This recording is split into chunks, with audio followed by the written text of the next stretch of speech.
Eh bien, bonjour à tous pour cette conférence organisée par la CGT. D'abord, merci beaucoup à Thomas Coutreau d'avoir répondu à notre invitation. Donc, alors c'est la première fois qu'on fait une conférence débat dans le site d'UTO, de Regno, pardon, à la DGRH. Je commence déjà la fusion. Mais on est content en fait d'avoir enfin voilà les moyens de pouvoir être plus présent aussi sur ce site-ci, même si on ne sait pas quel est l'avenir de ce site. Mais a priori, nous en est plus là. Voilà, peut-être, sauf si nous arrivons à créer le rapport de force qui permet d'inverser la tendance. Mais enfin bon, voilà. Mais on s'est dit donc malgré justement cet agenda compliqué avec les annonces de l'administration sur le déménagement, fallait qu'on maintienne quand même notre programme de réflexion. On s'était fixé un programme comme ça de poursuivre ces conférences et donc notamment de travailler sur cette question du sens du travail, puisque très souvent les collègues nous disent qu'ils sont en situation où ils ont l'impression de perdre du sens, où leurs conditions de travail les font souffrir. Et cette question de la souffrance au travail, on voulait la travailler à travers justement cette question du sens. Et comme le bouquin de Thomas Coutreau et Coralie Pérez portait sur cette question-là, on a voulu lui proposer de venir. Donc voilà, Thomas Coutreau est économiste, statisticien, il connaît bien les administrations centrales puisqu'il a travaillé longtemps comme chef de département à DARES, conditions de travail et santé, c'est ça, son département, voilà. Et oui, notamment pilotait l'enquête conditions de travail. Et je m'en profite pour laisser la parole à Jean, qui va justement présenter le bouquin. Ouais, parce que moi, je l'ai lu, le bouquin. Voilà. Ouais, effectivement, merci beaucoup d'être là. Comme tu l'as dit, il y a pas mal de collègues qui nous parlent de leur difficulté à trouver du sens, à ne pas avoir les moyens d'un travail de qualité qu'ils estiment pouvoir être plus qualitatif avec plus de moyens, qui nous parlent de surcharge, qui nous parlent de procédures parfois inadaptées, qui nous parlent d'obsession de reporting. Il y a même des collègues qui me disent je passe plus de temps à justifier ce que je fais qu'à faire. Donc des questions qui portent sur le sens. Et donc en ayant lu le bouquin, il y a des choses qui m'ont beaucoup intéressé, notamment sur le fait que la notion de sens du travail n'est pas toujours explicitée. Moi, pendant longtemps, j'ai pas toujours compris exactement ce que ça revêtait. En tout cas, j'étais pas sûr de partager ma compréhension avec l'interlocuteur avec qui je parlais. Donc, dans ce bouquin et aujourd'hui, lors de la conférence, si vous en êtes d'accord, on peut peut-être aborder quelques définitions. Ensuite, d'en voir l'analyse critique des réponses institutionnelles avec les happiness managers et autres trucs du style, qui sont pas forcément inintéressantes, mais enfin bon, une analyse critique dans les deux sens, en plus et en moins. Et puis finalement quand même la question qui, nous en tant que militants CGT, nous obsède, le mot est peut-être un peu fort, mais nous intéresse quand même fortement, c'est concrètement comment au quotidien on reconquiert, lorsqu'on a le sentiment d'avoir perdu trop de sens dans son travail, comment est-ce qu'on reconquiert du sens dans son travail, que ça soit par des actions individuelles ou peut-être surtout même collectives, puisque le lien de subordination qui caractérise d'ailleurs pas que les fonctionnaires, tout salarié, fait que dès qu'on émet une critique de l'injonction hiérarchique, finalement, on peut se mettre en danger. Que ça soit, alors certes, nous on est invirable et c'est pas rien, on est invirable, sauf pour faute grave et tout ça, mais on a un statut un peu qui nous protège, et encore pour les fonctionnaires, les contractuels, c'est pas le cas. Mais toutefois, entre les primes, les ragots, la capacité de la hiérarchie à emmerder pour un goût pour un non, l'avancement dans la carrière, c'est pas toujours facile individuellement de critiquer la façon dont on nous demande de travailler. Voilà.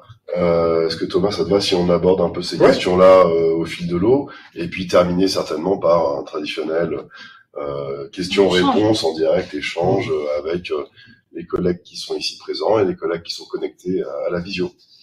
Très bien. Et Go, peut-être je te laisse te présenter ton travail globalement jusqu'à en arriver un peu au bouquin et aux définitions. Oui, donc moi je suis économiste et statisticien. J'ai bossé à la DARES pendant la plus grande partie de ma carrière. J'ai été pendant 20 ans chef du département conditions de travail et santé, donc je m'occupais des enquêtes sur les conditions de travail et la santé au travail, et des études et des recherches sur ce domaine. J'ai bénéficié d'une grande autonomie professionnelle pendant toute ma carrière professionnelle, que j'ai pu développer les projets et les enquêtes vraiment intéressantes, de mon point de vue en tout cas. Par ailleurs, je suis aussi militant associatif, donc j'ai été membre du conseil scientifique d'Attaque depuis sa création. Ensuite, j'ai été porte-parole d'Attaque de 2009 à 2016. Et voilà. Et actuellement, je suis parmi les animateurs d'une petite association qui s'appelle les Ateliers Travail et Démocratie, qui est un groupement de syndicalistes, de chercheurs et de professionnels de la santé au travail, ergonomes, médecins du travail, psychologues, etc., qui essayent de faire de la question du travail, montrer que c'est une question politique, une question qui met en jeu des enjeux de démocratie. Et j'essaierai d'y revenir, d'ailleurs on y reviendra dans la discussion. Voilà un peu pour mon profil. Oui, et puis je suis aussi, depuis que je suis à la retraite de la DARES, depuis 1 an, et je suis chercheur associé à l'IRES, qui est l'Institut de recherche économique et sociale au service des organisations syndicales représentatives. On en prend bonne note. Je travaille en ce moment pour une recherche pour la CGT sur les enquêtes syndicales sur le travail réel. On en parlera peut-être aussi dans la discussion.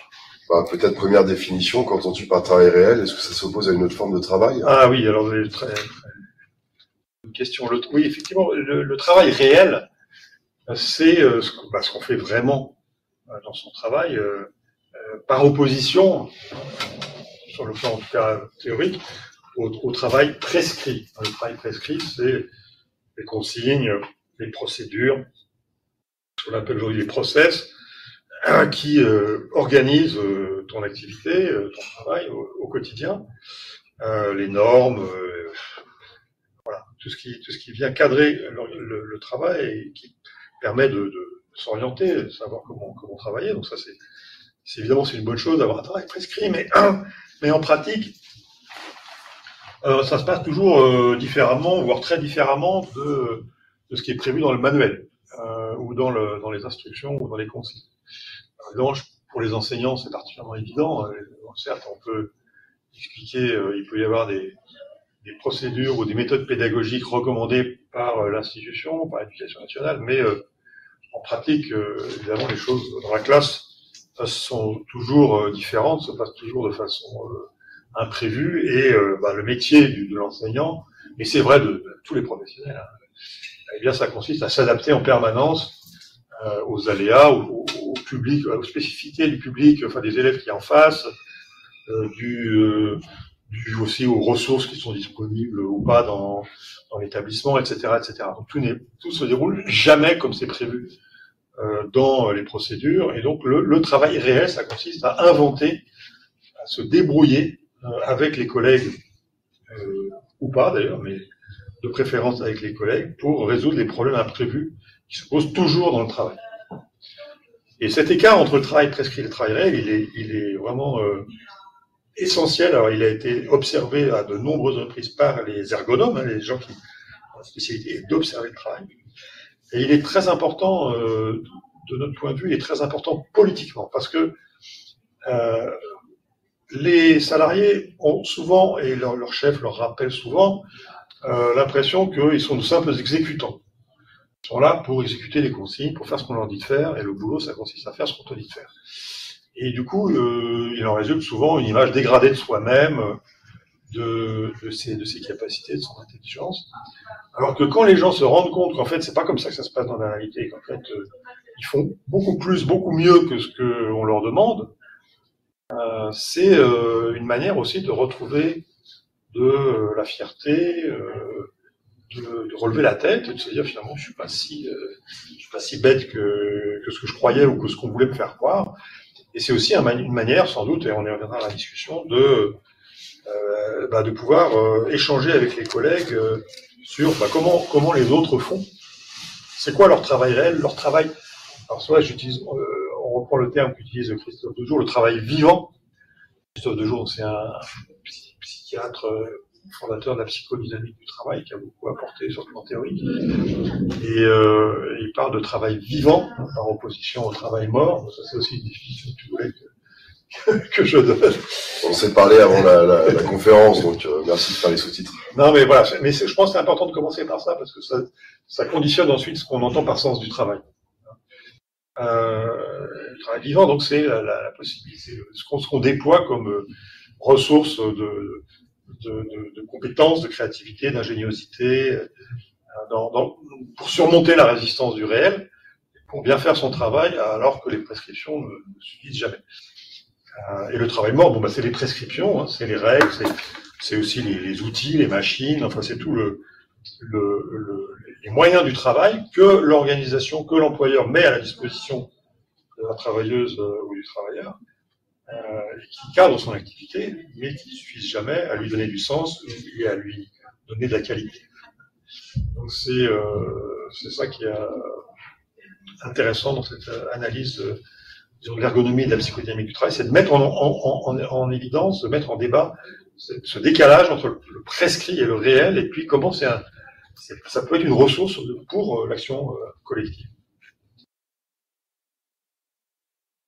J'ai plein d'autres questions, mais peut-être Sylvie t'en as aussi. Non, mais peut-être qu'on peut laisser Thomas présenter en fait le bouquin et ses conclusions, et puis après on en vient à des questions. Non ? Oui, alors sur le sens du travail. Donc, du coup, qu'est-ce que ça veut dire quand on parle de travail et de sens du travail? Qu'est-ce que ça a comme conséquence, ce que je viens de dire? Alors, le travail, sachant que le travail, c'est quoi? Alors, on parle de l'activité de travail, on parle pas de l'emploi.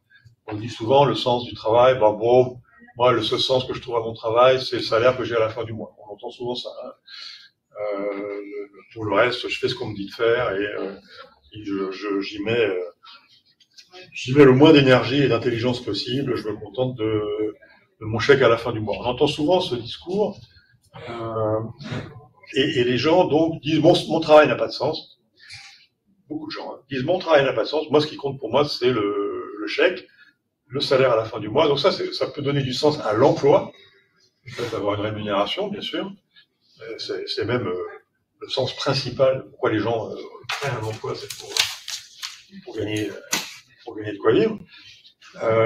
Mais évidemment, ça ne donne pas du sens au travail, c'est-à-dire à l'activité concrète, ce qu'on fait dans son emploi. Il faut bien distinguer ces dimensions. Après, le travail, c'est quoi? Le travail, c'est une activité de transformation. On va transformer, quand on fabrique une table, on transforme le monde matériel. Quand on enseigne à des élèves, on transforme le monde, on transforme les enfants, donc on transforme la société. Mais c'est une activité de transformation. Et quand on travaille, on transforme pas seulement l'objet ou le destinataire de notre travail, on transforme aussi le monde social, parce que quand vous travaillez, vous créez ou vous obéissez à des normes sociales, à des normes éthiques, des normes professionnelles. Par exemple, je sais pas, une des normes de base du métier d'enseignant, c'est qu'on ne frappe pas un élève. C'est mieux. Bon, et mais parfois ça arrive parce que dans des situations extrêmement dégradées, il peut y avoir. Bon, donc à ce moment-là, on contribue quand on est obligé. Enfin, quand on se retrouve dans une situation où on ne peut pas respecter les normes élémentaires du métier ou même les normes simplement de la vie commune, on se retrouve en grave situation de perte de sens. C'est ce qu'on appelle le conflit éthique.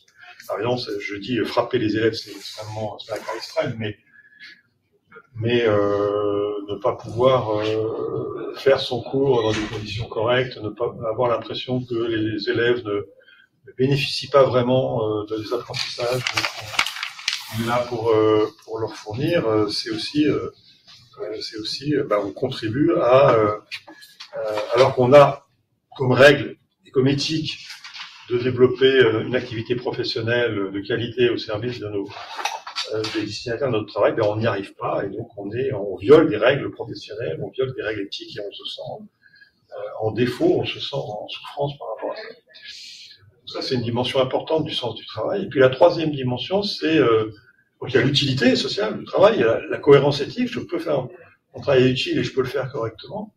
Et puis la troisième dimension de transformation, c'est quand on travaille, on se transforme soi-même aussi.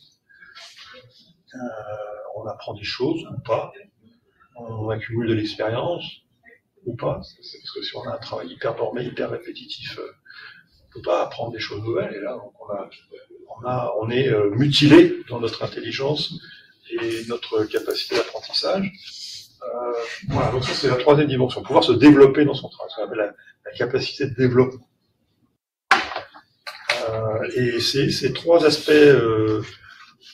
liées aux trois dimensions du caractère transformateur du travail, mais elles sont les trois dimensions du sens du travail, c'est absolument vital pour la santé des personnes. On s'aperçoit, et ce qu'on montre dans le bouquin, que quand le sens vient à manquer dans le travail, ça a des conséquences très fortes sur la santé mentale et psychique, voire physique des personnes. La santé physique, c'est aussi des problèmes cardiovasculaires, des problèmes comme les AVC ou des infarctus, ça peut être des troubles musculo-squelettiques aussi pour les personnes qui ont un travail avec un caractère répétitif, mais ça peut être même dans le travail de bureau, on peut avoir des troubles musculo-squelettiques, et c'est souvent lié à une perte de sens du travail, à une perte de repères par rapport à ce qu'on souhaiterait faire. Donc ça, on documente dans le bouquin comment la perte de sens du travail, quand elle est significative, elle est associée à un risque très majoré, c'est multiplié par 2, le risque de dépression. Et alors, un autre résultat qui est peut-être intéressant à citer, c'est que, certes, tout le monde ne trouve pas autant de sens dans son travail. On a montré avec les indicateurs statistiques qu'on a construit à partir des enquêtes sur les conditions de travail. On a construit des indicateurs de sens du travail dans les 3 dimensions. Et on a montré que, par exemple, les ouvriers trouvent en moyenne plutôt moins de sens à leur travail que les cadres. C'est vraiment surprenant. Ils travaillent plus contraint, ils ont moins de capacité, de possibilité d'apprendre des choses nouvelles dans leur travail. Ils sont pas en contact direct avec les clients ou les usagers, donc ils ont moins de sentiment d'utilité sociale directe. Ils ont souvent le contact avec l'usager. Donc ils ont toute une série de facteurs qui font que les ouvriers, par exemple, trouvent moins de sens en moyenne que les cadres, ou que les ingénieurs, ou que les enseignants, ou que les médecins à leur travail. Mais quand le peu de sens qu'il y a parfois dans leur travail, il y en a quand même toujours. Et quand il disparaît, enfin presque, et quand il disparaît, c'est tout aussi catastrophique pour eux, pour leur santé, que pour des cadres, des ingénieurs, des enseignants, etc. On a pu le mesurer, hein, le risque associé, le risque dépressif associé à une perte de sens du travail, il est aussi élevé pour les ouvriers non qualifiés, les ouvriers qualifiés, que pour les cadres. Et on donne un exemple dans le bouquin il y en a plein d'autres, hein, évidemment, mais on donne un exemple qui est particulièrement, je pense, on donne 2 exemples d'ailleurs. L'exemple des conseillers, des préparateurs de commandes dans les entrepôts logistiques. Les gars, parce que c'est surtout des gars qui mettent les colis sur des palettes et qui les amènent au camion. Un sociologue, un collègue qui a fait une enquête sur ce métier et qui a montré que jusqu'à une certaine époque récente, les gars se débrouillaient quand même pour donner un peu de sens à leur travail. En particulier, se donner une certaine fierté en édifiant ce que ils appellent eux-mêmes une belle palette, c'est-à-dire un tas de colis sur leur chariot, un tas de colis harmonieux qui montent comme une pyramide et qui peut atteindre 4, 5, 6 mètres de haut s'ils sont vraiment experts. Ouais. Et c'est un colis, une palette stable, une pile stable qui leur permet de se déplacer dans l'entrepôt et d'aller jusqu'au camion, mais en même temps qui est pour eux un bel objet. Et ils rivalisent comme ça, ils font des concours de hauteur, des palettes, de stabilité, etc. Donc ça, c'est ce jeu qui est un jeu productif, les sociologues appellent ça un jeu productif, ça leur permettait de trouver quand même quelque part une certaine fierté, parce que c'est pas évident, c'est pas donné, le débutant peut pas faire ça. Il faut 6 mois, 1 an d'expérience pour pouvoir rivaliser. Et avec l'introduction de la commande numérique, donc les ouvriers sont maintenant téléguidés par un logiciel, un algorithme qui leur dit seconde après seconde où quel colis ils doivent aller prendre dans quelle rangée. Et l'ordinateur optimise les déplacements de l'ouvrier pour minimiser le temps de déplacement. Mais par contre, l'ordre, enfin, les colis arrivent dans n'importe quel ordre. Et donc, du coup, il y a des palettes qui font des tas, mais avec des colis, des petits colis en dessous, ou des colis fragiles. Enfin, c'est du sale boulot, quoi. Ça ne permet pas de faire des belles palettes. C'est des palettes avec des tours, comme ils appellent, harmonieuses. Et ça fait des tas informes sur les palettes. Et pour eux, c'est du sale boulot. Et donc le peu de sens qu'ils pouvaient trouver, qu'ils pouvaient donner à leur travail dans les entrepôts disparaît avec la commande numérique, où ils sont complètement réduits à être l'appendice d'un algorithme, et ça a des conséquences sur leur santé, c'est-à-dire que les troubles musculo-squelettiques ou les pressions se multiplient à la suite de l'introduction de la commande numérique. Ça n'empêche pas du tout les employeurs de généraliser cette méthode, parce que c'est pas grave, les employés les ouvriers sont pas là pour rester, une fois qu'ils sont usés ou qu'ils partent, il y a toujours des chômeurs pour les remplacer, des jeunes précaires. Ce serait bien que la personne qui a laissé son micro puisse bien entendre M. Coutreau. Merci. Ah oui. C'est peut-être la porte qu'on a laissée ouverte et les collègues qui sont à la machine à café. On va voir si c'est mieux comme ça. Ou c'est moi qui joue avec ma bouteille, peut-être. Enfin voilà, je donne ça. Moi, on donne aussi l'exemple des comment dire, conseillers, des téléconseillers dans un centre d'appel.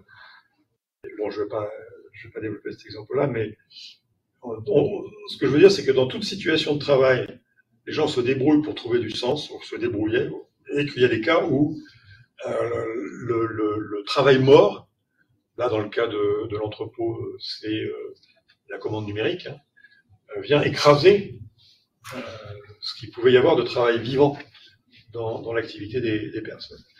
Et ça a des conséquences sur leur santé, sur leur... y compris d'ailleurs, ça a aussi des conséquences sur leur...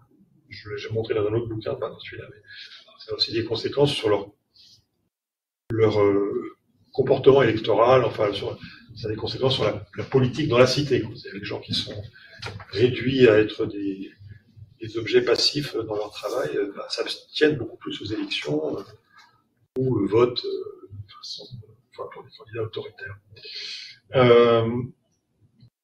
Donc voilà pourquoi c'est vraiment un enjeu à la fois de santé, extrêmement important, et un enjeu aussi politique.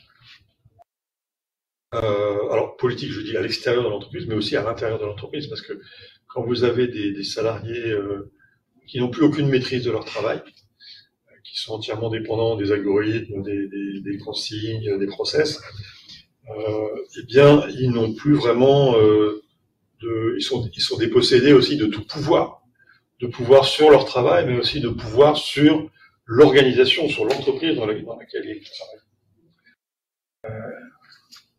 Et donc ça a des conséquences politiques et syndicales. Ça fait que c'est un des facteurs qui explique le déclin des organisations syndicales. C'est d'avoir des modes d'organisation du travail qui individualisent les situations et appauvrissent le contenu du travail des gens, abîment leur fierté, leur fierté de travailleurs, de travailleuses, et les rendent beaucoup moins susceptibles de se syndiquer et de participer à l'action collective.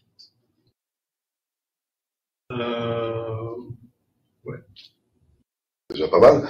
C'est marrant parce qu'on avait fait venir Daniel Linhart, qui est sociologue du travail, il y a quelques mois, qui nous parlait aussi de l'obsolescence programmée du savoir dans comment dire l'autorité hiérarchique pour priver les gens le savoir étant une source de pouvoir. On refait des process tous les jours pour rendre obsolète la connaissance et empêcher que l'agent de base puisse avoir du pouvoir. Donc c'est rigolo, ça se rejoint un peu. Voilà, on se rejoint tout à fait là-dessus. On a d'autres points sur lesquels on discute, mais sur ce point-là, on est tout à fait d'accord. Le point, enfin peut-être juste pour remonter un peu aux causes du phénomène de perte de sens du travail, on identifie assez clairement les causes dans l'évolution des modes de pilotage et d'organisation du travail, en particulier ce qu'on appelle le management par le chiffre, ou le lean management ou le new public management dans l'administration, dans les services publics, qui est c'est un ensemble de méthodes managériales qui ont été apportées par les cabinets, les grands cabinets de consulting en organisation au début des années 90, enfin dans les années 90 et au début des années 2000, sont généralisés depuis et qui ont pour principe essentiel de renforcer, enfin de découper l'activité, le travail en tâches élémentaires. Ça c'est la tradition du taylorisme, ce qui permet d'ailleurs pour certaines de les externaliser, de développer la sous-traitance. Pour d'autres qu'on garde en interne, eh bien, ça permet de mieux les prescrire, de mieux les contrôler. Donc, on instaure aussi des obligations de reporting permanent. Je disais tout à l'heure, il y a des collègues qui se plaignent de passer plus de temps à reporter ce qu'ils font qu'à faire. Cette plainte, elle est quasiment générale dans tous les secteurs d'activité. Évidemment, dans les services publics, à l'hôpital, dans les administrations, c'est évident, notamment à l'hôpital avec la tarification à l'activité qui impose toute une série d'obligations de reporting très détaillées. Mais on le retrouve dans l'industrie, chez les ouvriers de l'industrie, les ingénieurs, les cadres, on le retrouve dans les services à la personne, les aides à domicile, qui ont un travail très minuté, très chronométré, avec une obligation de reporting aussi à l'entrée.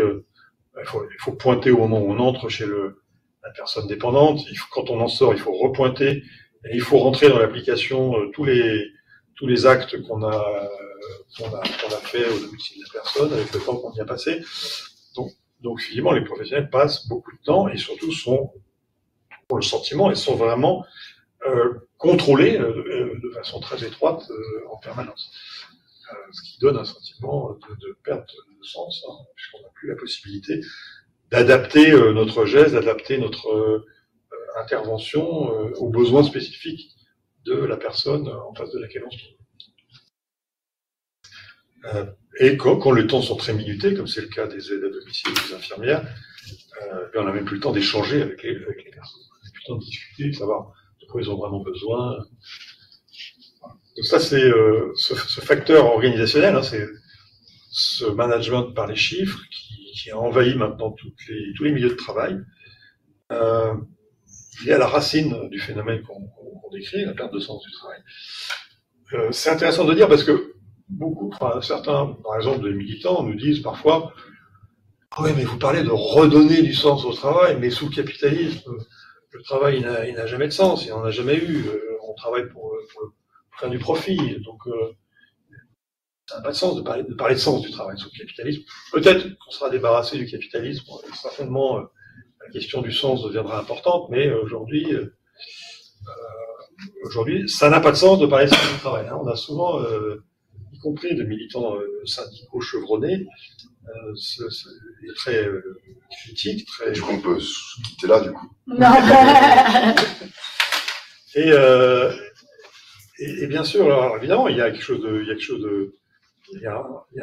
un fondement de vérité dans ce discours. C'est bien sûr, le capitalisme est antagonique avec le sens du travail, puisque quand vous faites travailler les gens uniquement pour la logique du profit, ce qui est le cas dans l'entreprise capitaliste, ou pour la logique de la réduction des coûts, comme c'est maintenant le cas essentiellement dans les administrations, évidemment, ça ne permet pas de donner du sens au travail. Sauf que voilà, les professionnels, les salariés, quand ils ou elles travaillent, ils font toujours autre chose que strictement veiller aux consignes, et ils arrivent parfois ou souvent à faire du bon travail, en tout cas de temps en temps à faire du bon travail, et à se retrouver dans ce qu'ils font, dans ce qu'elles font. Et le travail, il résiste. Parce que ce qui est important de comprendre, c'est que le travail vivant, il résiste à la tentative du capitalisme de le réduire à la portion congrue, voire de l'éliminer complètement. Et cette résistance du travail vivant, c'est un des enjeux aujourd'hui essentiels, me semble-t-il, de la lutte des classes. Parce que ces systèmes de management par le chiffre, c'est des instruments de lutte des classes. Hein, c'est des instruments par lesquels les classes dominantes s'assurent le pouvoir sur les travailleuses et les travailleurs. On est dans une société où le niveau moyen d'éducation a augmenté considérablement depuis une cinquantaine d'années. Aujourd'hui, la proportion des jeunes qui arrivent à faire des études supérieures est beaucoup plus élevée que ce qui était il y a 20 ou 30 ou 40 ans. Donc on a potentiellement des aspirations sociales à l'autonomie, à l'autodétermination, qui sont certainement croissantes, ce qui est un facteur de risque pour le capitalisme, pour le système de domination qui repose sur la soumission des travailleurs aux ordres de leur employeur. Et je pense que c'est pour ça que se sont développés ces systèmes de management dans un but de contrôle, dans un but d'assurer durablement le pouvoir des capitalistes, des dirigeants sur l'organisation du travail et les travailleurs. Donc je pense que c'est important, parce qu'on nous dit parfois, mais ouais, ces systèmes de management, c'est vrai, c'est un peu pénible, mais c'est efficace. On peut pas être efficace sinon, si on fait pas comme ça. Or, et là, on pourra. C'est déjà un peu. Tu disais, il y a des alternatives possibles. Est-ce qu'il y a des alternatives possibles? Il y a, y compris du côté du capital, du côté des managers, des patrons ou des spécialistes en organisation du travail, qui se sont rebellés, insurgés contre ce discours sur le lean management comme seule méthode rationnelle d'organisation du travail, de même que Taylor disait qu'il avait inventé l'organisation scientifique du travail, ce qui est un discours qui a été démonté maintes fois par les ergonomes et les spécialistes du travail. Et de la même façon, aujourd'hui, il y a des chefs d'entreprise, pas beaucoup, mais il y en a quand même un certain nombre, notamment dans les petites et moyennes entreprises, qui disent non, moi je veux pas organiser le travail comme ça, parce que je me prive de l'intelligence de mes salariés. Or, c'est eux qui connaissent le mieux leur travail, c'est eux qui connaissent le mieux les clients, c'est eux qui savent le mieux comment réagir quand il y a quelque chose de pas prévu qui se passe, c'est eux qui connaissent le mieux leur machine. Donc, se priver de l'intelligence des salariés de base, c'est irrationnel du point de vue économique, du point de vue de l'efficacité économique et de la qualité et même de la productivité.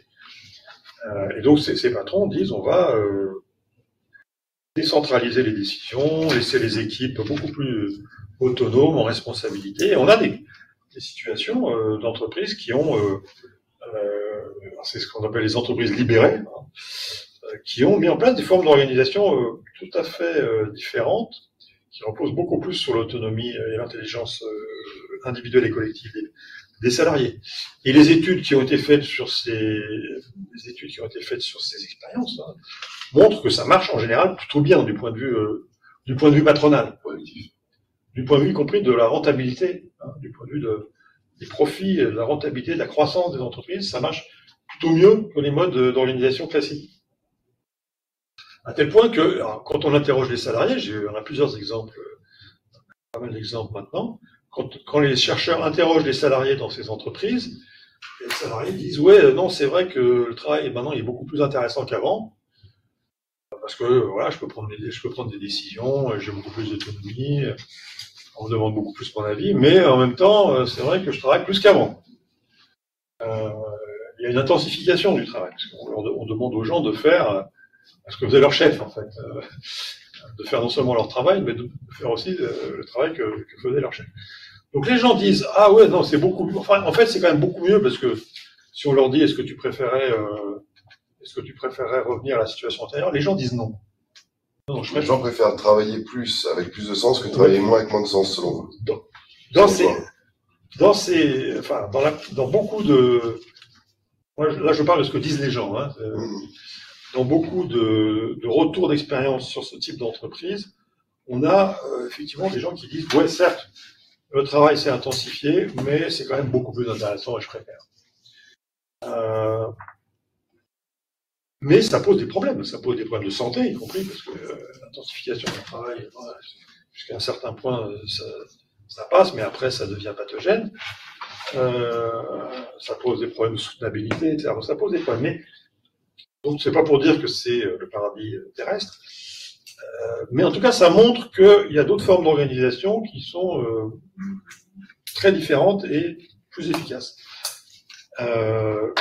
Ce que montrent aussi ces expériences, c'est que très souvent, à un moment donné, notamment quand le dirigeant qui a mis ça en place s'en va pour une raison ou pour une autre, départ à la retraite, mobilité, plus ou moins.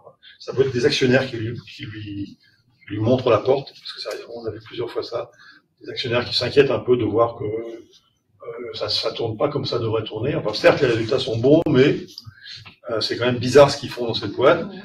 Et donc, on va remettre ça au carré. Et donc, on a souvent des cas comme ça de dirigeants qui soit s'en vont, soit sont évincés, et à la suite de quoi les nouveaux managers remettent l'organisation aux normes, disons, habituelles, verticales, hiérarchiques, autoritaires.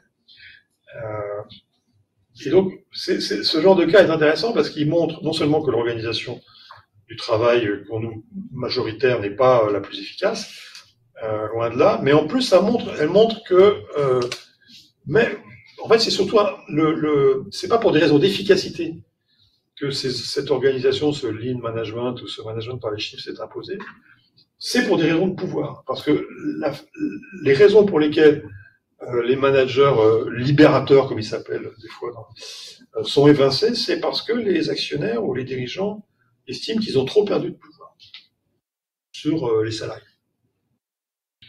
Et que quand on a des salariés qui réfléchissent par eux-mêmes, qui prennent des décisions par eux-mêmes, là, on ne sait pas trop jusqu'où ça peut aller. Est-ce que ça peut aller jusqu'à commencer à vouloir discuter des orientations stratégiques de l'entreprise, du partage de la valeur, et il y a des fois où ça arrive. Donc, on comprend qu'ils soient inquiets. Et donc, c'est des laboratoires très intéressants, ces entreprises libérées, parce que à la fois ça montre qu'il y a des choses possibles, mais ça montre qu'il y a des limites qui sont difficilement franchissables dans le capitalisme, avec ce rapport de subordination, ce rapport de domination du capital sur le travail. Et surtout, il me semble que ça permet de montrer, c'est de démonter le discours sur le système actuel de management, c'est les seuls rationnels. Que finalement, le seul profit ne suffit pas à dire allons-y, donnons du pouvoir aux travailleurs, parce qu'il y a la peur de la perte immaîtrisée du pouvoir. Moi, je fais partie des gens qui pensent que le capitalisme est d'abord, avant d'être un système tourné vers le profit, c'est d'abord un système de domination, un système de pouvoir. Je dirais le profit, c'est par surcroît qu'on va rechercher le profit, mais c'est assez logique parce que si on fait beaucoup de profit mais qu'on perd le pouvoir, on va pas pouvoir garder le profit pour soi. Donc c'est logique de sécuriser d'abord son pouvoir, de donner la priorité à l'exercice de la domination par rapport à celui de la maximisation du profit. Ça, je pense que c'est quelque chose de profond et qui est souvent, quand on dit que le capitalisme c'est un système qui vise uniquement la maximisation du profit, c'est un raccourci. C'est plus compliqué. Si on ne peut pas garder la part du profit pour soi, à quoi ça sert de faire du profit? Voilà. Donc c'est d'abord un système de domination et en vue de maximiser le profit, mais en sécurisant la domination. C'est ce qui explique que c'est très difficile de faire, même si, par exemple, aujourd'hui, on a des gains de productivité extrêmement faibles, voire nuls, voire même négatifs ces dernières années en France et en Europe.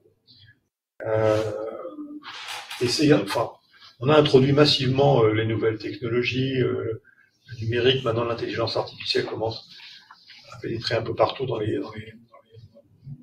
dans les systèmes de production. Et pourtant, les gains de productivité sont nuls, quasiment nuls. Dans l'industrie, il y en a eu un peu plus, mais ça a vraiment tendance à stagner. Donc, à mon sens, c'est parce que ces techniques, le numérique, la révolution numérique, en fait, c'est surtout une révolution du contrôle du travail. Et elle sert surtout à ça. Beaucoup plus qu'à automatiser, économiser sur la main-d'œuvre, etc. Et quand on regarde le reporting, par exemple, il est porté par les outils numériques. Là. Et quand on passe 20 ou 30% de son temps à faire du reporting, c'est autant de productivité en moins par rapport à ce qu'on pourrait faire efficace dans son travail pendant ce temps-là. S'il n'y avait pas cet impératif du contrôle, la productivité pourrait être, et même la qualité pourrait être bien supérieure. Donc on est, quand il faut choisir entre le profit et le pouvoir, le capitaliste choisit toujours le pouvoir. Ça nous ramène, Sylvie, tu voulais... Non, vas-y. Ah non, je t'en prie. Non, mais je me disais que ça serait intéressant aussi de transposer cette réflexion-là sur les services publics et les administrations publiques, parce que finalement, donc nous, cette question du profit, on l'a pas forcément en tant que tel, on l'a plus de manière indirecte sur des réductions de moyens, ou sur une augmentation de la charge de travail, d'ailleurs peut-être plus sur une augmentation de la charge de travail. En tout cas, nous, c'est ce qu'on vit en administration centrale de manière très claire. Et voilà, tu as parlé tout à l'heure aussi de qualité empêchée. Je pense que ça fait partie aussi vraiment de ce que vivent les collègues et qui nous remontent en tout cas beaucoup. Donc, je sais pas si, moi j'ai pas eu le temps de lire le livre, mais est-ce que c'est des choses qui sont aussi un peu travaillées dans le bouquin ou dans l'enquête conditions de travail en fait? Oui, tout à fait. On a des questions. Ça, c'est une des dimensions du sens, c'est la capacité. C'est la cohérence éthique. Parmi les questions qu'on utilise dans l'enquête conditions de travail pour mesurer le niveau de cohérence éthique sur un poste de travail, il y a une question, par exemple, comme j'éprouve la satisfaction du travail bien fait.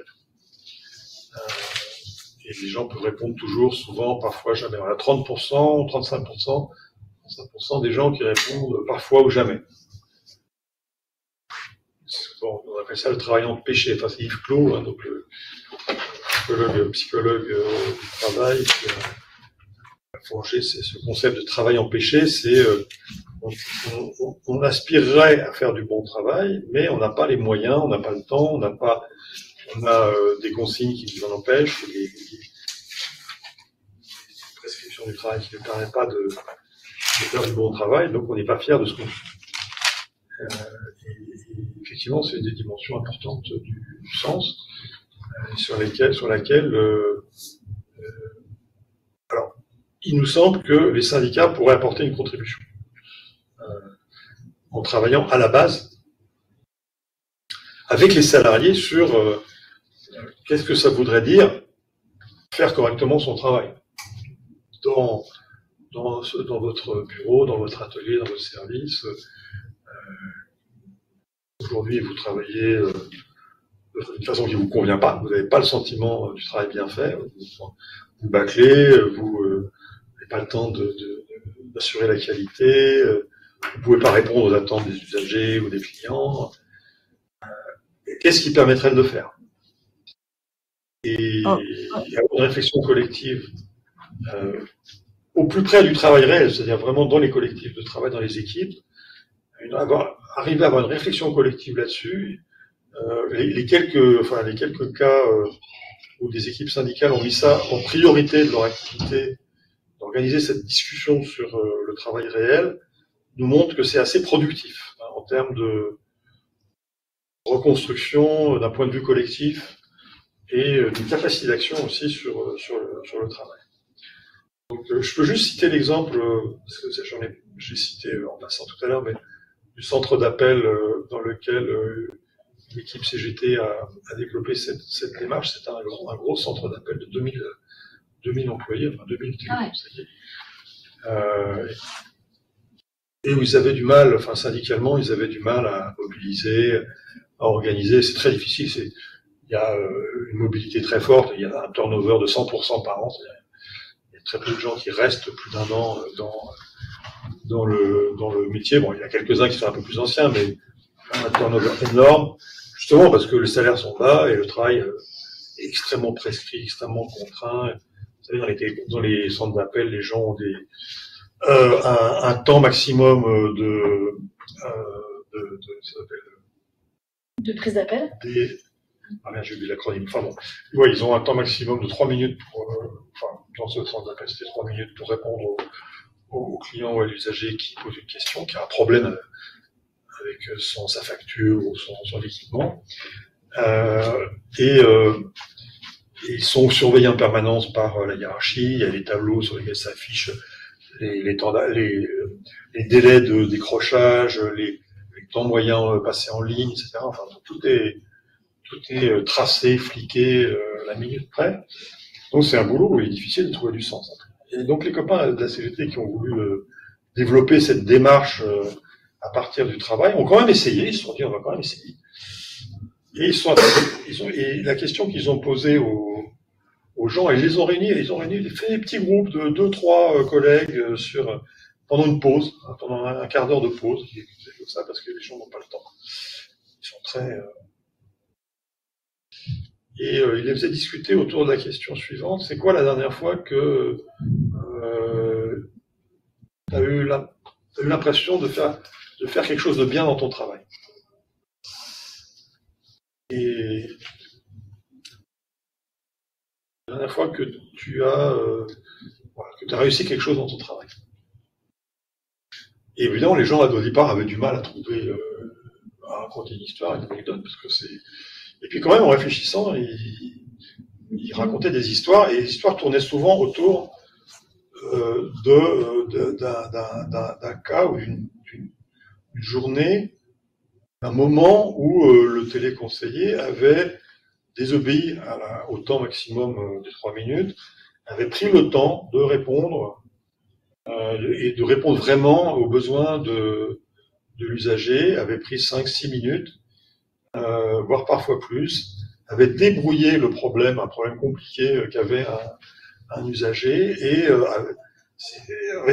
ça avait senti une certaine fierté, une satisfaction d'avoir été utile, d'avoir bien fait son travail ce jour-là. C'est pas tous les jours possible, parce que ça dépend, les primes dépendent aussi du respect des normes, etc. Donc c'est coûteux, y compris financièrement, de bien faire son travail. Mais en tout cas, ça a permis de mettre au jour ces petits épisodes de désobéissance dont les collègues ne parlaient pas. En fait, ils n'en parlaient pas entre eux, ils n'échangeaient pas là-dessus. Chacun faisait ça un peu dans son coin, et en discutant, ils se sont rendus compte que oui, ça leur arrivait à plusieurs d'entre eux, peut-être pas tous, mais plusieurs d'entre eux, ça leur arrivait de faire ça. Et finalement, c'était des moments où ils retrouvaient un peu de sens à ce qu'ils faisaient. Et fierté dans le travail. Oui, et une certaine fierté d'être compétent, de pouvoir débrouiller un problème.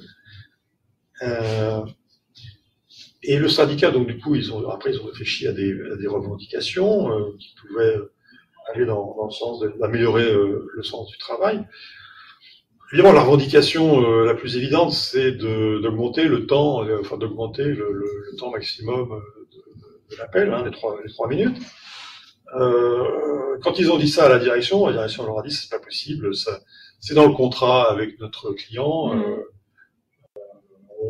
On négociera peut-être ça dans 3 ans, mais de toute façon, si on lui dit que ce sera 4 ou 5 minutes, ça va être plus cher aussi, et donc il risque de passer à la concurrence. Donc là-dessus, on n'a pas beaucoup de marge de manœuvre.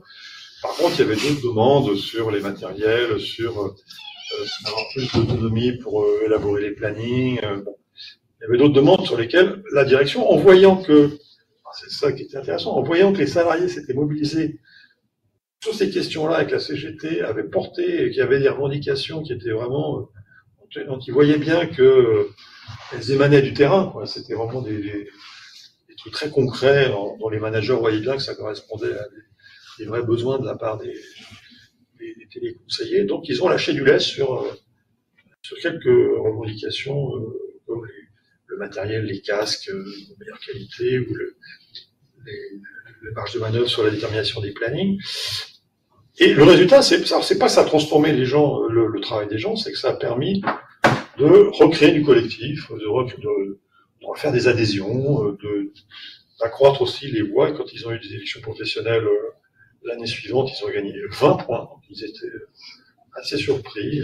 C'est intéressant, ça, ce que vous dites là. Vraiment très intéressant. Bon, alors là, c'est un cas un peu spectaculaire, mais on observe souvent dans les boîtes où ils mettent ça en place, on observe très souvent, enfin, on n'a pas des dizaines de cas, mais dans les quelques cas que je connais, ça se traduit toujours par une augmentation des résultats aux élections professionnelles. Parce que les salariés se disent, ah oui, tiens, la CGT, ils s'intéressent vraiment à ce qu'on fait. Mais de fait. Mais pour rester sur cette problématique finalement de l'administration, c'est vrai que nous, des questions de reporting, on en a partiellement, pas dans tous nos métiers. Après, je pense que ça parle quand même à pas mal de collègues.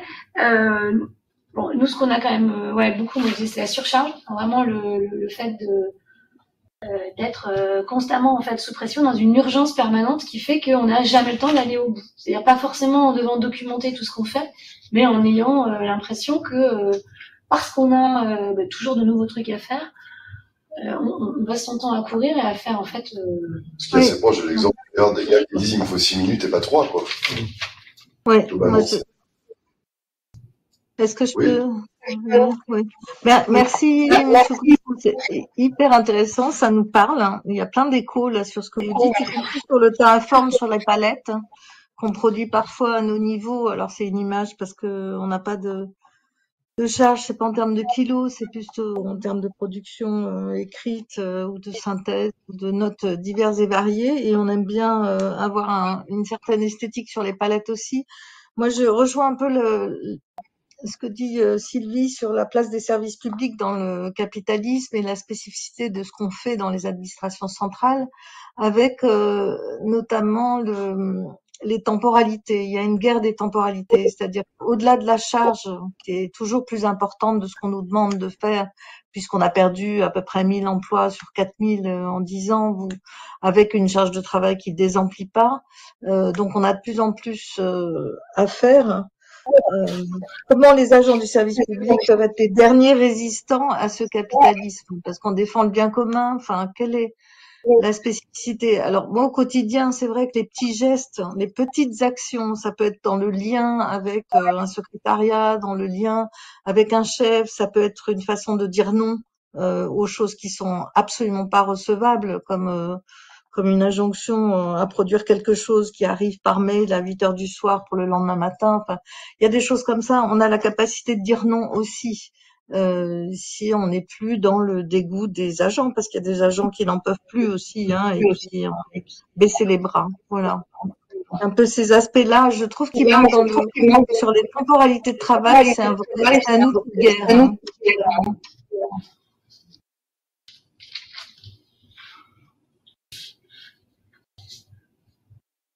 Oui, c'est la question effectivement de l'intensification du travail et alors je ne sais pas si c'est votre cas, mais dans beaucoup de milieux de travail, il y a aussi cette question des changements permanents. On est dans un régime de changement permanent. De réorganisation aussi. De réorganisation permanente. Oui, on a beaucoup de choses nouvelles à faire parce qu'il y a sans arrêt des nouvelles tâches, des nouvelles procédures qui déboulent d'en haut. Et alors, ce qui est intéressant, enfin, ce qu'il faut comprendre, c'est que d'où ça vient cette manie du changement permanent dans les organisations. Ça vient là encore de la pression des milieux financiers. Un PDG d'un grand groupe coté en bourse, il passe à peu près le tiers de son temps, vraiment le tiers de son temps, à faire ce qu'on appelle un roadshow, c'est-à-dire à aller présenter aux investisseurs, aux cabinets de conseil en investissement, aux fonds d'investissement, aux fonds de pension, les perspectives de développement de son groupe. Et dans les perspectives de développement du groupe, il faut systématiquement avoir un volet transformation, refonte des process. Les investisseurs financiers ne veulent pas que les entreprises s'endorment sur leur laurier. C'est pas parce qu'une entreprise est performante et a des bons rendements qu'elle ne doit pas être en permanence en train d'optimiser ces processus. Et donc c'est cette pression. Hein, et pareil, les cabinets d'évaluation de notation financière des États, ils notent les États aussi en fonction de leur capacité à réformer en permanence les services publics et à réduire en permanence les coûts. Donc cette manie qui paraît absurde, qui paraît irrationnelle du changement permanent, elle vient de là. Il faut changer, pour montrer qu'on s'endort pas sur ses lauriers. Et on l'a en fait vraiment nous dans l'administration sur les chefs qui font leur carrière et qui ont besoin de pouvoir dire que sur tel poste, donc qui fait 3 ans, ils ont réussi à faire tel ou tel nouveau projet, qu'ils ont mis en œuvre telle nouvelle politique. Ça, c'est des choses que nous on sent aussi. C'est un peu comme les ministres avec leurs lois, quoi. Oui, c'est ça. J'ai été ministre, il faut que j'ai une loi, sinon j'ai pas vraiment été ministre.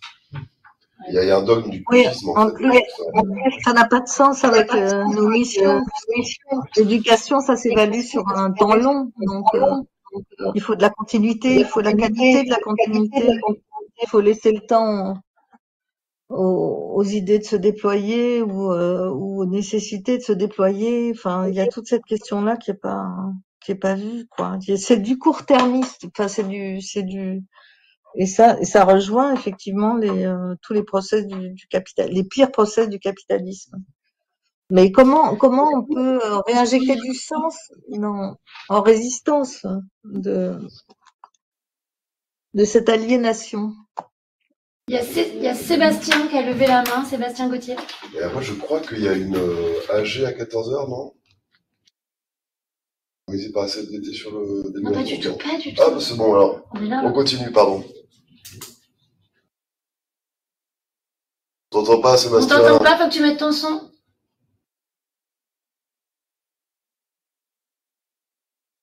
Non plus. Toujours aussi nul.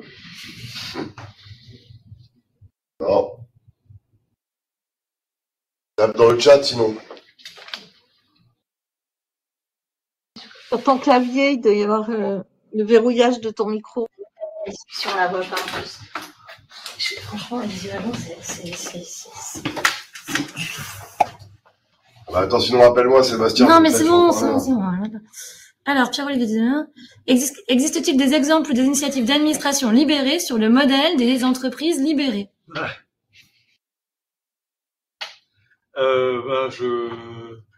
Non, il y a eu une tentative. Oui, il y a eu une tentative dans une caisse d'allocation familiale. Je crois que c'est en région parisienne. Je me souviens plus où le directeur de la caisse avait décidé de transformer l'organisation du travail en laissant beaucoup plus de marge d'autonomie aux salariés, mais ça s'était assez vite, ça avait duré quelques années. Au bout de quelques années, c'est pareil, il avait été muté et le travail avait, les normes habituelles s'étaient remises en ordre de marche. On a aussi un exemple en Belgique, au ministère des Transports de Belgique, où il y a un directeur qui s'est converti au modèle de l'entreprise libérée, directeur d'administration centrale au ministère des Transports de Belgique, et qui pendant plusieurs années avait mis en place comme ça une formule de travail en équipe très, très autonome. Mais là encore, ça n'a pas duré. Quand il est parti, ça a été remis au carré. Alors que visiblement, les résultats étaient plutôt favorables, notamment sur la stabilité, la stabilisation, la fidélisation des employés, parce qu'il y avait pas mal de démissions dans ce service. Et nous, c'est ce qu'on observe vraiment, nous, en administration centrale. C'est vraiment un énorme turnover des agents. On a... alors, ça fait longtemps qu'on n'a pas eu de bilan social ou de RSU, comme on dit aujourd'hui. On va en avoir... Enfin, on a un là qui est étudié la semaine prochaine au CSA, c'est le bilan social 2020. C'est-à-dire qu'on était pendant longtemps sur 2019. Voilà. Les sous-effectifs et la surcharge ont aussi des effets très clairs sur certaines choses qui sont plus prioritaires, et notamment celles qui permettent d'interroger comment fonctionne l'administration. Toujours est-il que on avait à peu près 350 agents sur 3000 qui bougeaient qui arrivaient chaque année, donc autant de départs Donc ça fait 700 sur 3000, ça faisait donc quelque chose comme du 20% en fait de turnover, mais sur donc des arrivées d'administration centrale. Il y a beaucoup de gens qui changent aussi en interne. C'est vrai que ce turnover, il est aussi un signe du fait que les gens ont du mal à s'épanouir sur leur poste. Alors il y a aussi une injonction à construire une carrière, et on construit une carrière en ayant fait plusieurs postes et en ayant montré une capacité à s'adapter, etc. Mais il y a aussi vraiment le fait que beaucoup de gens se sentent mal sur leur poste. Est-ce que c'est quelque chose qui est mesuré, mesurable? Oui, bah dans le bouquin, on montre que la perte de sens du travail est le principal facteur explicatif des démissions. Des démissions dans le secteur privé ou des mobilités dans le secteur public. Ça, c'est un résultat aussi qui a choqué notamment mes collègues économistes. Le salaire ne joue pas. C'est-à-dire le niveau de salaire, ni même le sentiment d'être mal payé par rapport à ce qu'on fait, n'explique pas les décisions de démission, statistiquement. Par contre, ce qui marche le mieux comme variable explicative de la démission, c'est pas trouver de sens à son travail ou trouver peu de sens. Il y a aussi, comme autre variable qui marche, il y a l'intensité du travail, donc c'est ce que vous dites sur le fait qu'il y a de plus en plus de choses à faire, et qu'il y a aussi un facteur de perte de sens. Et puis il y a la mauvaise qualité des rapports avec les supérieurs. Mais c'est quand même la question du sens qui prédomine, et donc oui, et c'est pareil pour l'absentéisme. On a montré que le fait de perdre du sens à son travail est associé à une augmentation de 70% de l'absentéisme. Donc c'est un phénomène qui a des effets, à cause des effets sur la santé. C'est pas que les gens font des arrêts maladie de complaisance, comme nous dit aujourd'hui le gouvernement. C'est qu'ils sont malades, et donc on peut le mesurer, l'objectiver avec la question de l'absentéisme. Donc c'est vrai que dans les discussions avec les employeurs, c'est un argument potentiellement très fort. Regardez l'absentéisme, regardez le turnover, c'est la faute de la qualité insuffisante du travail, l'absence de sens du travail. Et c'est démontré. Vous pouvez citer le bouquin pour dire c'est démontré. Mais malheureusement, alors c'est un bon argument, malheureusement l'expérience montre que ça ne suffit en général pas à convaincre les dirigeants de transformer l'organisation du travail. Il faut plus que ça. Il faut aussi des mobilisations, un rapport de force. Moi, j'entends dans ce que vous dites qu'il y a une extrême fragilité, voire précarité, voire condamnation à terme de toute évolution par des institutions de domination, et que les seuls gains qu'on peut avoir en termes de reconquête du sens, il ne vient que par une mobilisation collective de la base. Parce que quand vous me dites, c'est même presque effrayant à terme de voir une entreprise se libérer pour un actionnaire pour non pas une question de rentabilité mais de pouvoir. Je dirais que ça condamne ce genre de modèle. Alors nous, en plus, c'est intéressant. En ce moment, on a quand même des happiness managers, on a des designeries, on a des trucs très très intéressants, vraiment. Très joli. On voit qu'il y a une préoccupation. On n'a pas d'happiness manager, mais on... Non, il y en a qui font un peu office d'eux, quand même. Voilà, c'est ça. Mais on voit bien que ces réponses institutionnelles, alors ça là, j'ai donné les plus caricaturales, mais il y en a d'autres qui sont quand même nettement plus abouties, que vous avez donné en exemple, mais qui sont condamnées aussi à terme, et que finalement, si je vous entends, il me semble que vous dites que les syndicats et les agents de base, enfin la mobilisation collective, est selon vous, et la démocratisation finalement des processus de décision peut-être, est selon vous le vrai levier durable de la reconquête du sens. Oui. C'est mon tropisme qui, moi je pense ça. Non, mais moi aussi. Non, moi aussi. Moi j'ai beaucoup bossé, je continue d'ailleurs à travailler avec des institutions comme l'ANACT, l'Agence d'amélioration des conditions de travail, l'INRS, l'Institut de recherche en santé et sécurité au travail, des cabinets de conseil en management progressiste. Enfin, je travaille beaucoup avec des gens comme ça, dont le discours et l'idéologie, on peut dire, c'est en gros, c'est de l'intérêt de tout le monde de travailler plus intelligemment. C'est l'intérêt des entreprises, des employeurs, et c'est l'intérêt des salariés. Et moi, je leur dis oui, bon, c'est bien, enfin, peut-être, enfin, mais en tout cas, en fait, je crois que c'est vraiment de l'intérêt des salariés, mais malheureusement, les dirigeants n'ont pas conscience que c'est leur intérêt. Et en tout cas, ils ont plutôt conscience que ça risque de les mettre en difficulté du point de vue des rapports de pouvoir. Et donc, il faut pas être naïf. Hein, on peut pas attendre la conversion spontanée des dirigeants ou des ministres, des directeurs d'administration à l'idée que c'est gagnant-gagnant, tout le monde va gagner à travailler plus intelligemment. En fait, non, c'est pas gagnant-gagnant. Il y en a qui gagnent du pouvoir et d'autres qui en perdent. Quand bien même tout le monde gagnerait de l'argent. Quand bien même ils gagneraient, ça leur permettrait. Oui, bien sûr. Alors on voit pas les demandes de prise de parole, donc allez-y, voilà. Oui, alors donc déjà je vous remercie de ces témoignages. Je voulais insister sur le parallèle privé-public. Je crois qu'on vit exactement la même chose que dans le privé. Moi, mon métier, c'est ingénieur qualité. Ce qu'on me demande je trouve, est un non-sens absolu. On me demande régulièrement de faire la démarche d'amélioration continue. Alors, la démarche d'amélioration continue, en 2 mots, c'est objectiver les processus tels qu'ils sont et proposer une amélioration, puis regarder, reproposer une amélioration, puis regarder, reproposer une amélioration.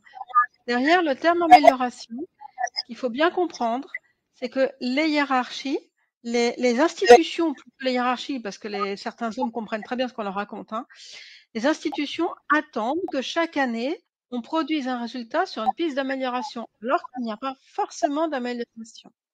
Donc moi, j'éprouve de plus en plus de difficultés à me motiver dans ce contexte. J'ai remarqué la même chose sur la gestion des projets où, d'une certaine manière, il faut afficher un tableau de bord pour afficher un tableau de bord et peu importe si ça a un sens par rapport à la productivité au sein du projet. Et là où on pousse le bouchon très très loin, et j'ai découvert ça dans une conférence destinée aux directeurs de ressources humaines, notamment du public, c'est que, en gros, il n'y a plus d'humain pour faire la sélection des candidats par rapport au poste. Et on arrive à quelque chose de parfaitement absconce qui est de passer des CV dans des analyseurs sémantiques pour avoir un catalogue de compétences sur pattes.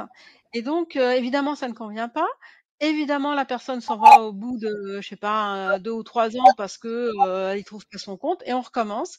Et donc, on a je dirais un énorme fossé entre une institution qui pour répondre aux objectifs des commissions européennes et notamment dans les contrôles qu'on peut avoir, qui attendent de la production de tableaux de bord de soi-disant objectivation de tout, tout et n'importe quoi, hein, tout et son contraire.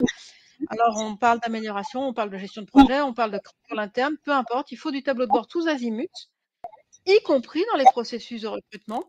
Et on arrive à des gens qui sont dans un vivier de recherche d'emploi, des gens qui recherchent qui recherchent des ressources, mais qui disent ne pas trouver.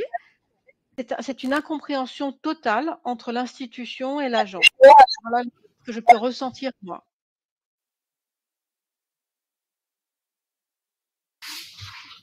Oui, merci. Bah, c'est vrai que le recrutement algorithmique est en train de se généraliser. Alors, on fait pas encore en général la sélection des candidats, mais en tout cas l'écrémage des CV, oui, ça c'est quasiment maintenant systématiquement par intelligence artificielle. Qui évidemment élimine toutes les candidatures un peu atypiques. Hors norme, plus exactement. Hein, hors norme. Hors norme, oui. Dont les organisations. Y compris pour la gestion, la sélection du candidat, puisqu'on en arrive à l'enregistrement des entretiens qui sont ensuite analysés par l'intelligence artificielle. Ah oui, d'accord. Mais c'est pas l'IA qui va décider le recrutement encore. Non, pas encore. Mais enfin bon, ça élimine beaucoup d'êtres humains pour avoir des robots sur pattes.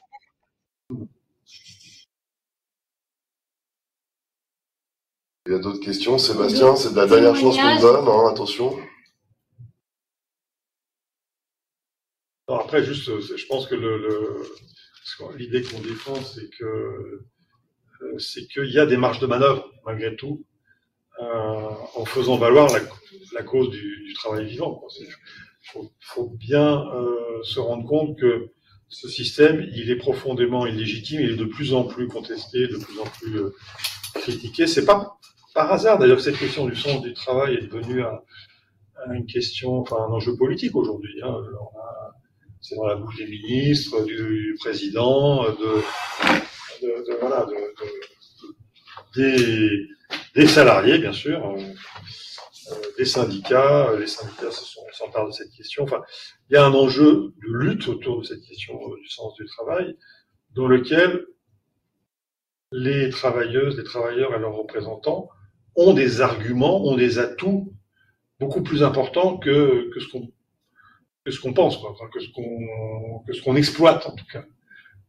Je pense que l'attachement des salariés au travail bien fait, c'est une ressource très sous-exploitée du point de vue syndical. Global, parce que les syndicats ne représentent pas que nous-mêmes, finalement, ils représentent les aspirations des collègues, normalement. Bien sûr. Hein. Dans un monde bien fait.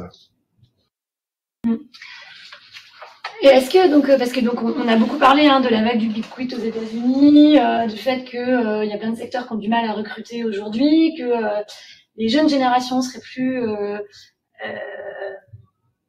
plus enclines à accepter justement de mauvaises conditions de travail ou une perte de sens ou à subir des conditions de travail dégradées par rapport aux aînés. Est-ce que c'est quelque chose qu'on arrive à mesurer dans l'enquête conditions de travail ou est-ce que c'est encore trop frémissant? Non, enfin, on mesure assez bien le lien entre le sens du travail, les missions, la santé. On a aussi mesuré le lien avec l'engagement syndical. D'ailleurs, c'est un truc dont je n'ai pas parlé, mais on a voulu regarder si les gens dont le travail perdait du sens se tournaient vers le syndicat pour essayer de protester, de redonner du sens. Et la réponse est non. Ah bah merde, moi c'est oui. C'est ça que j'en suis arrivé là. Bah oui, mais c'est-à-dire qu'en fait, statistiquement c'est non. Majoritairement, les syndicats n'apparaissent pas, en tout cas c'est ce que semblent montrer les données, n'apparaissent pas comme une ressource qui va permettre d'améliorer la façon dont on se reconnaît ou pas dans son travail. Et c'est bien là un enjeu, hein, je pense que c'est bien là un enjeu pour les organisations syndicales d'arriver à construire une offre d'action, de revendications qui répondent à cette demande des salariés. Mais oui, on peut objectiver ça. Et alors sur la question des jeunes, ce qu'on a montré, c'est qu'il n'y a pas de différence. En fait. C'est-à-dire que cette aspiration, enfin, les conséquences de la perte de sens, aussi bien en termes de mobilité que de santé, sont les mêmes à tous les âges. Il n'y a pas de différence selon l'âge.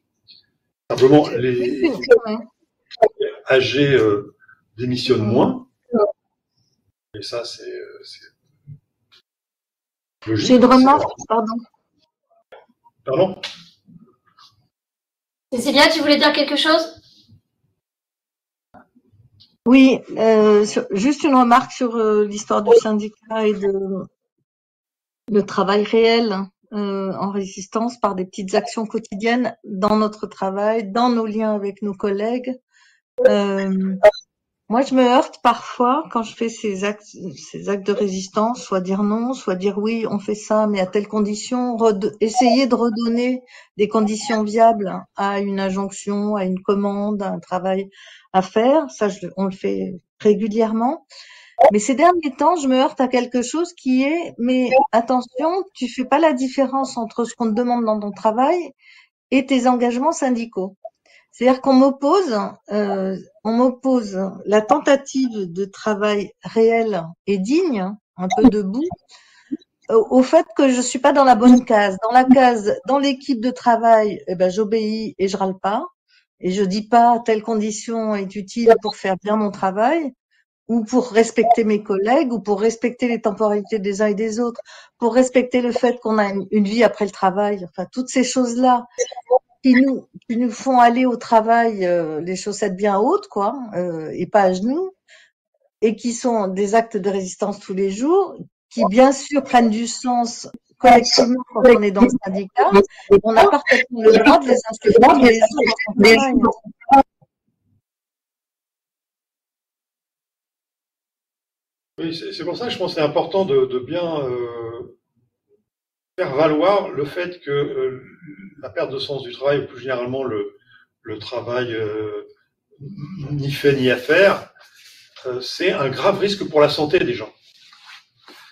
Quand le syndicat s'intéresse à cette question-là, c'est pas du tout en écart. Enfin, je veux dire, c'est pour défendre la qualité de vie et la santé des salariés. Je crois vraiment qu'il faut être très clair là-dessus. Et les études scientifiques, épidémiologiques, etc., sont nombreuses à montrer l'importance de ces dimensions dans la vie au travail. Donc, loin d'être des actions étrangères au syndicalisme, je pense que c'est le cœur du syndicalisme, hein, de défendre la santé et la qualité de vie des salariés.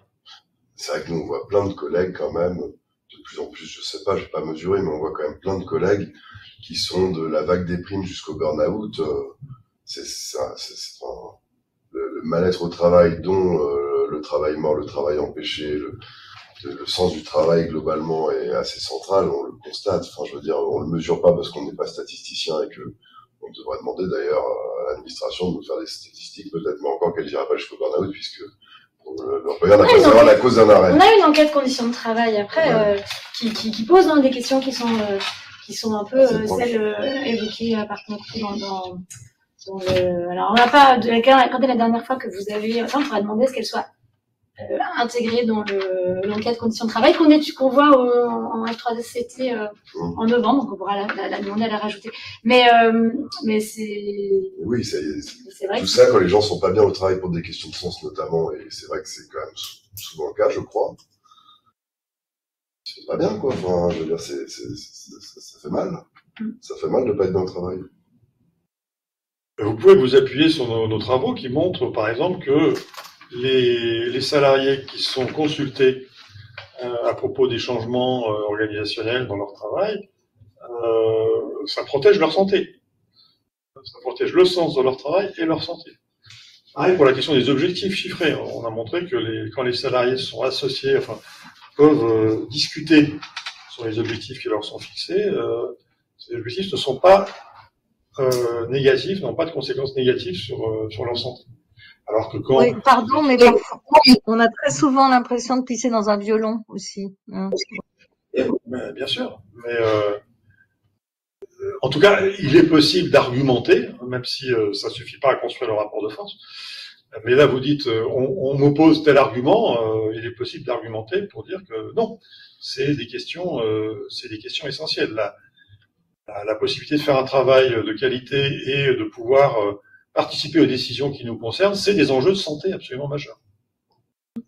Alors nous, on a un lot de consultants et autres conduites de changement expertes qui nous consultent. Ils nous consultent, mais ils nous consultent sur la couleur de la tisanerie. Ils ne consultent pas vraiment sur ce qu'on veut faire par la suite. Ils nous consultent sur est-ce que la salle de sieste est bien. Voilà. Mais on a un bon exemple avec le grand projet de déménagement sur Regnault, donc ce bâtiment-ci du tout, donc là où il y a la dette, et Jeunesse et Sport, et puis le bâtiment de vente qui doivent être regroupés. C'est que là, on a l'administration qui nous met en avant les nouveaux modes d'organisation du travail, ce qui est totalement pipeau, puisque le mode agile, soi-disant, etc. Transversal aussi. La transversalité, si jamais c'était vraiment développé dans notre administration centrale, on le saurait, voilà. On l'aurait remarqué, on n'aurait pas 8 signatures sur chaque parapheur, ne serait-ce qu'une simple demande de télétravail, par exemple. Voilà, c'est vraiment le genre de choses sur lesquelles on a. Voilà. Donc c'est bien beau de vouloir de dire que les locaux actuels sont un frein, c'est quand même écrit comme ça. Les locaux actuels sont un frein au travail transversal, collaboratif, c'est ça, des équipes. Donc on va leur proposer. On va leur demander s'ils préfèrent une salle de sport ou une tisanerie. Voilà. Et donc on nous appâte, on appâte les collègues en leur disant vous allez partir en banlieue, on leur dit pas vous allez perdre 20% de surface, voilà, mais on va vous proposer des locaux repensés. Donc vous aurez peut-être du flex office, mais vous aurez des salles de sieste et des tisaneries, voilà. Mais et clairement là-dessus, alors qu'en fait finalement c'est fondamental sur la question des conditions de travail et sur comment est-ce qu'on repense le travail. On a vraiment l'impression de quelque chose qui est complètement plaqué à un moment où on aurait justement non pas à choisir la couleur de la tisanerie, mais à penser complètement L'aménagement des La- locaux par la rapport même aux tâches et à l'organisation des tâches. voilà, à partir en fait de l'organisation, Métier, ouais, à partir des métiers Oui, mais là, d'activité. dans la plupart des cas, les cabinets d'accompagnement du changement sont là pour dorer la pilule des salariés et faire passer des décisions qui sont déjà prises.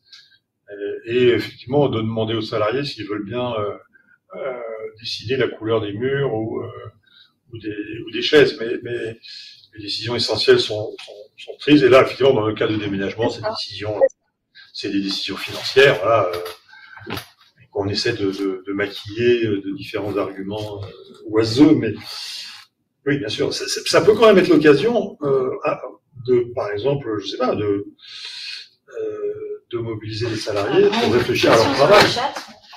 Et oui, de dire qu'on n'est pas dupe non plus, on peut le dire aussi qu'on n'est pas dupe et puis grignoter on n'a pas besoin des cabinets de consulting pour discuter entre nous sur comment on pourrait travailler mieux. Alors, il y a deux questions ici. Est-ce qu'on observe aussi que les gens se définissent moins par le travail, que le travail a perdu beaucoup de sa fonction d'intégration dans la société? Et une autre question, le travail est-il encore dans le top 5 des priorités? Le travail est-il encore attractif et une motivation pour tous? Le travail a-t-il changer ou prendre en compte les aspirations de chacun? Oui, ça c'est vraiment la question de la centralité du travail qui est beaucoup discutée en ce moment. Les sondages d'opinion ou les enquêtes même sociologiques montrent que les gens, il y a encore 20 ou 30 ans, les gens considéraient que le travail c'était la chose la plus importante dans leur vie, et ça a beaucoup reculé. L'idée que le travail est la chose la plus importante dans la vie, ça a énormément reculé, pas seulement chez les jeunes d'ailleurs. Et alors on peut interpréter ça en disant oui, finalement le travail n'est plus aussi central qu'avant. Sauf que quand on voit les conséquences sur la santé qu'ont des mauvaises conditions de travail, on peut quand même douter de cette capacité des gens à mettre à distance ce qui leur arrive dans leur travail. Si c'était vrai, ils souffriraient pas autant des conséquences de ce qui se passe dans leur travail. Donc en fait, ce discours sur oui, le travail c'est plus aussi important qu'avant, il reflète surtout une envie de mettre à distance. Un retrait, une envie de mettre à distance le travail, mais une envie malheureusement possible à réaliser, puisque le travail, on continue à y passer l'essentiel de notre temps éveillé, et il continue à avoir des implications très lourdes sur notre santé, notre vie quotidienne, nos capacités d'engagement politique ou associatif hors du travail, comme je l'évoquais tout à l'heure. Donc le travail, oui, certes, il est de plus en plus frustrant, il est de moins en moins satisfaisant, mais malheureusement, il continue à occuper une place centrale dans la vie des gens. Malheureusement, vu ce qu'il est devenu, parce qu'on aimerait bien pouvoir le mettre à distance, mais en pratique, c'est pas possible. Donc, oui, les gens aimeraient bien relativiser la place du travail dans leur vie, ils aspirent à relativiser la place du travail dans leur vie, vu ce qu'est le travail aujourd'hui, mais c'est pas possible. Aussi, le fait que avant, lorsqu'on avait des emplois qui duraient, qui étaient très longs, quoi, qu'on avait la sensation que l'entreprise ou l'employeur allait protéger le salarié, je pense que les salariés étaient peut-être plus motivés pour se donner à fond. Et là, on voit bien que de toute façon, on est de la matière jetable. Et à partir du moment où on est de la matière jetable, pourquoi voulez-vous qu'on s'implique énormément pour le patron? Enfin, je veux dire, il y a un effet boomerang qu'on constate aujourd'hui, quoi. Tout à fait. Oui, quand on dit les jeunes veulent mettre à distance le travail. Ils ne veulent plus travailler. Ils ont une vision instrumentale du travail, ou alors même ils veulent plus travailler. En réalité, ce que disent les études sociologiques, notamment d'ailleurs celle faite par l'INJEP, synthétisée par l'INJEP, se montre bien que c'est une réaction. C'est un discours réactif face à la situation des jeunes sur le marché du travail, avec ces années de précarité, effectivement, de sensation d'être jetable. Donc évidemment, on essaie de se protéger contre ça en mettant à distance autant qu'on peut, en tout cas par le discours, le travail. Alors je vois la main levée de Sébastien, je ne sais pas si c'est une main qui est restée levée. Ou si tu avais encore quelque chose à nous dire, Sébastien.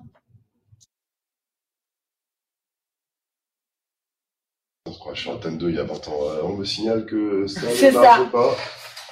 C'est ça, c'est ça. Bon, Sébastien, tu m'enverras le mail, je transmettrai à Monsieur Coutreau et tu auras une réponse en bonne et due forme. Non, mais je pense qu'il avait laissé ça.